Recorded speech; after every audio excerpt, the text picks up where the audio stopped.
Hey guys, it's Justin again. In this video we're going to talk about backlogs and how yours might be affecting you.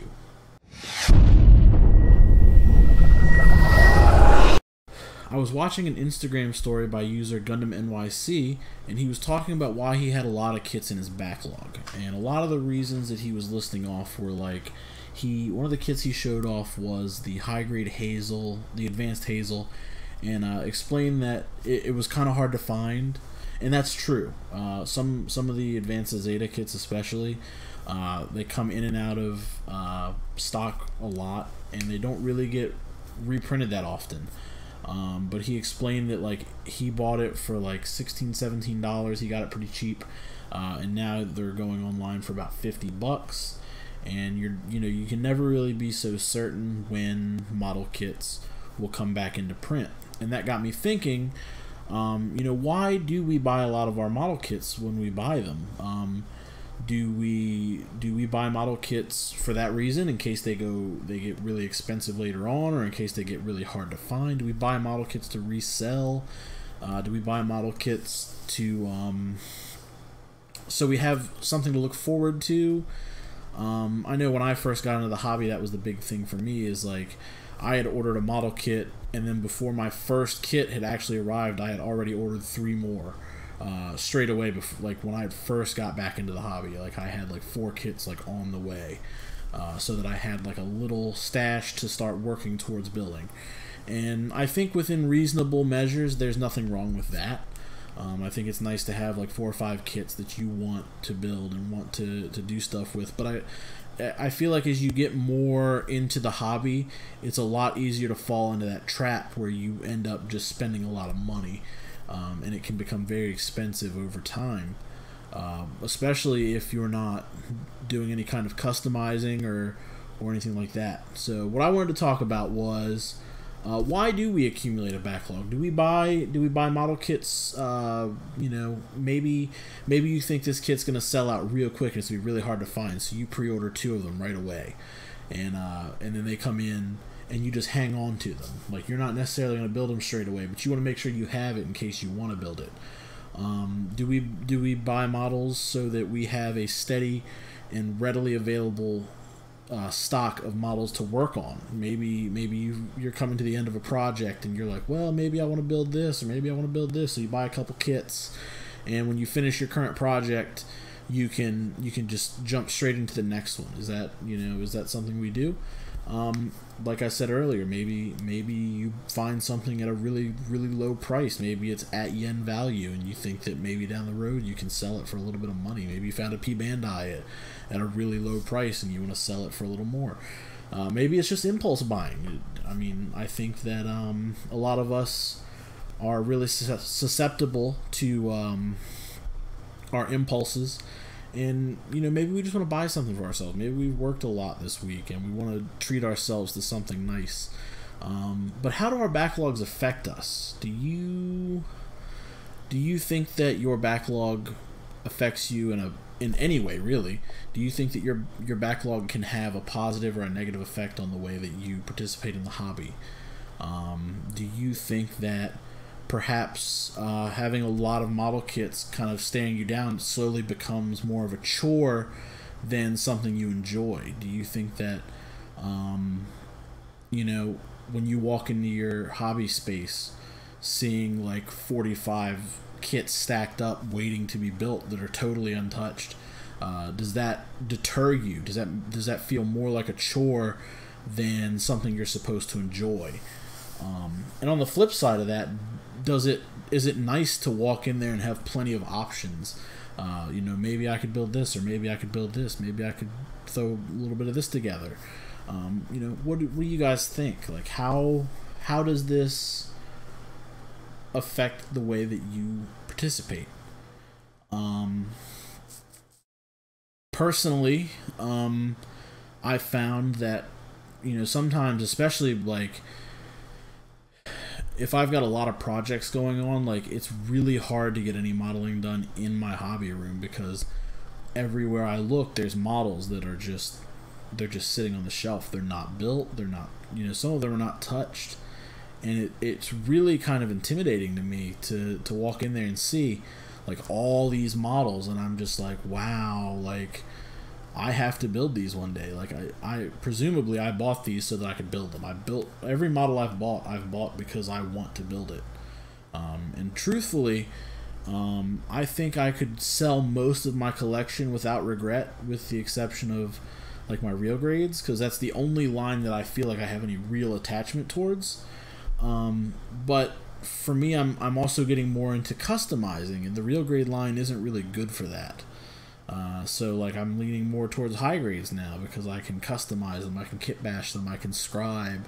They tend to not have too much surface detail going on, so I can do extra stuff to them, and those are really nice for that. Same thing with some master grades. They kind of dialed back some of the detail on some of these master grades, and it gives you a lot of really nice canvas to work with.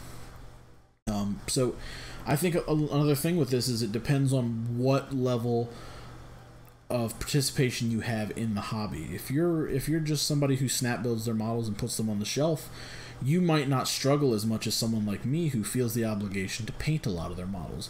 And it's not that I feel the obligation to. I don't feel like I have to paint all my models, because there's definitely a handful of models that I've put together and been satisfied with and said, hey, I'm just going to leave it like this. That's cool with me. But for me, the majority of my fun comes from painting and detailing and doing all that stuff. So when I've got a stack of 45 models that I have to assemble, disassemble, paint, reassemble, and then like top coat, it immediately becomes like what one person would consider finished, they could probably finish 5 models before I finish 1, you know? And you know, I think that is part of what might affect your wanting to have a lot of models. And then on the flip side of that even is maybe you're heavy into like kit bashing and customization and you don't have a lot of models. That might affect you negatively because now you have a smaller pool of parts to pull from. Maybe you want like a specific part.